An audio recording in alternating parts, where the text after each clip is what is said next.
During the actual fast, you'll see a slow, steady decrease in insulin. As the insulin goes down, once it starts to hit close to nadir levels, so sort of as low as they go, you'll see growth hormones start to increase. During a short fast, 6, 12, 16, 24, you'll see, slight fluctuations in the catecholamines, epinephrine and norepinephrine. They're the ones that kind of make you feel alert. And with that, you see release of free fatty acids from your body fat stores. So the fat leaves your fat. It travels to your muscles where it begins to preferentially be taken up by the muscles and used as a fuel.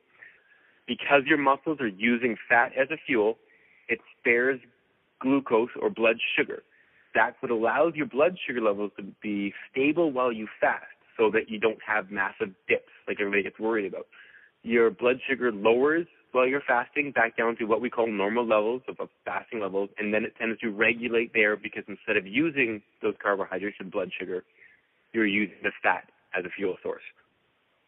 Now, what would happen around, let's say, depending on what you look, 12, 16, 24, whenever in that time frame you decide to start eating again, you eat.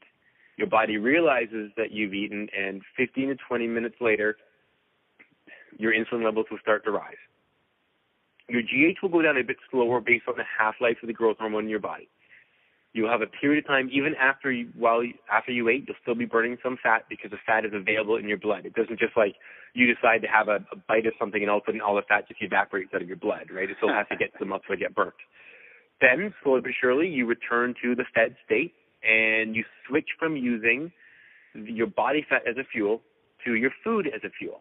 You start burning the food in roughly the mixture you ate it in, and then anything you don't eat goes back to being stored for the next time that there's an absence of food, what we like to call fasting these days, or dieting, as the case may be.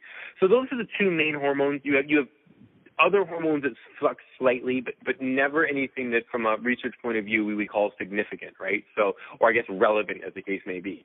If you extend your fast longer, different things will happen. For guys, a longer fast, hitting about 36, 48 hours, we start to notice slight changes in cortisol and thyroid. And for girls, they're a bit more protected. They don't see the same sort of shift. It has to do with them, I think, protecting their body due to pregnancy and the fact that they're able to have children because they're 1,000 times tougher than we are.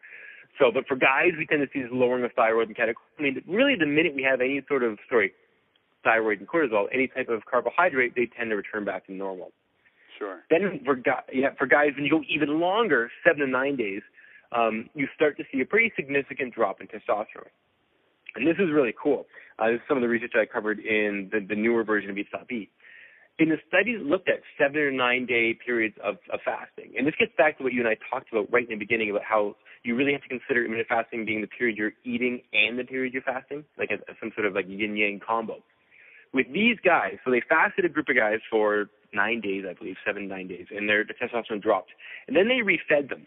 But they didn't refeed them like, steak and cheesecake for weeks on end. They allowed these guys to have 1,500 calories a day. So I think you and I would agree that's still a diet, right? Right.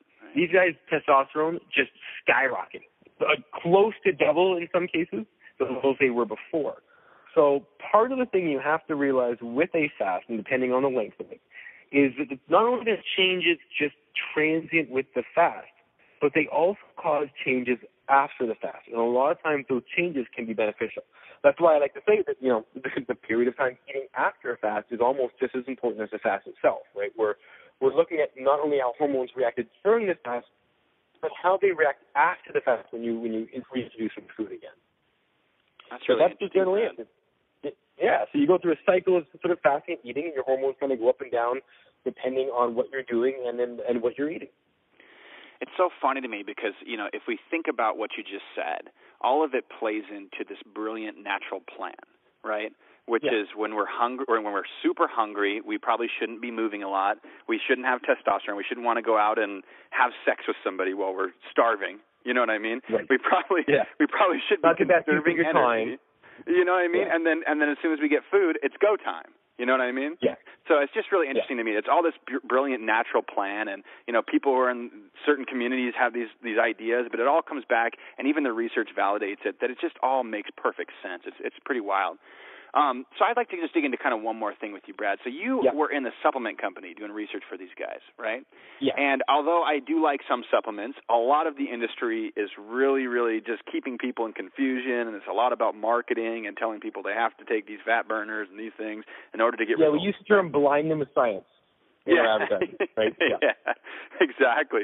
So how the heck did you get into teaching people a legitimate method to safely lose weight, get healthy again? And what is that mission? What drives you now? What are you trying to leave the world with?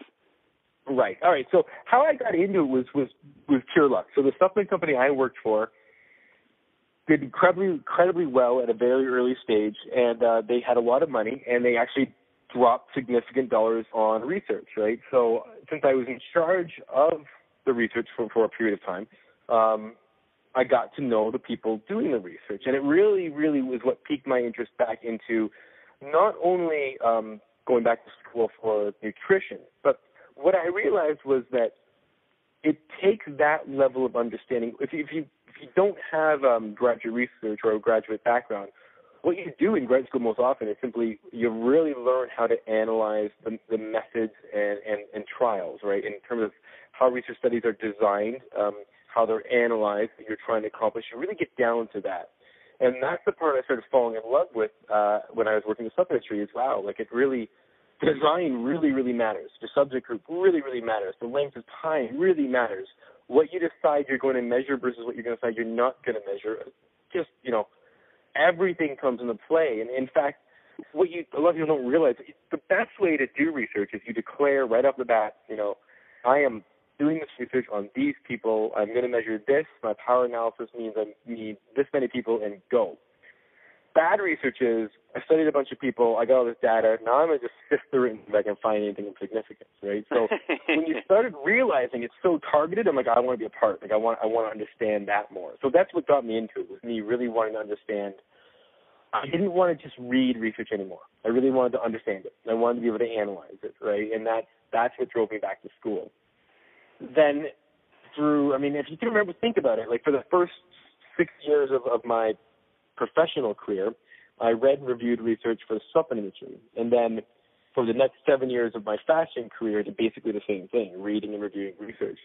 And what you start to find is this overwhelming unity behind everything, right? So you find unrelated things in nutrition research, and then after a while you find out that they're actually related. There's a unity to it all, and there becomes a real big awareness of the ebb and flow of sort of humans, right, and how we're designed.